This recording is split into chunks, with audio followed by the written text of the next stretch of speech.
अस्सलाम वालेकुम फ्रेंड्स। नाम है माइज़ा। माइज़ा नाम के मायने है फ़र्क करने वाली। नाम है रमीशा। रमीशा नाम के मायने है फूलों का गुलदस्ता। नाम है ऐमल। ऐमल नाम के मायने है आरज़ू ख्वाहिश। नाम है इर्जा। इर्जा नाम के मायने है उम्मीद। नाम है विस्मा। विस्मा नाम के मायने है मज़हब वाली। नाम है ज़रतशा। ज़रतशा नाम के मायने है सोने की तारों से बनी हुई। नाम है ज़ायका। ज़ायका नाम के मायने है हंसने वाली। नाम है इलाफ। इलाफ नाम के मायने है मोहब्बत।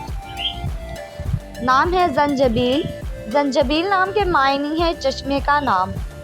नाम है वस्का। वस्का नाम के मायने है काबिल एतमाद। नाम है रादिया। रादिया नाम के मायने है कनात पसंद। नाम है दानिया।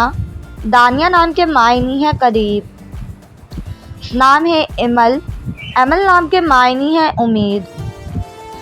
नाम है अरूश। अरूश नाम के मायने है बुलंद आला मकाम। नाम है मुस्फा। मुस्फा नाम के मायने है साफ शफाफ। नाम है हैरम। हैरम नाम के मायने है बुलंद दर्जे वाली। नाम है मुस्फिरा।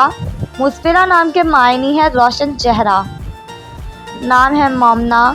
मोमना नाम के मायने है ईमान लाने वाली। नाम है अनमता। अनमता नाम के मायने है नेमतों वाली। नाम है अस्का। अस्का नाम के मायने है बाबरकत सखी। नाम है हरीर। हरीर नाम के मायने है रेशम। नाम है मुंतहा। मुंतहा नाम के मायने है इंतहा तक।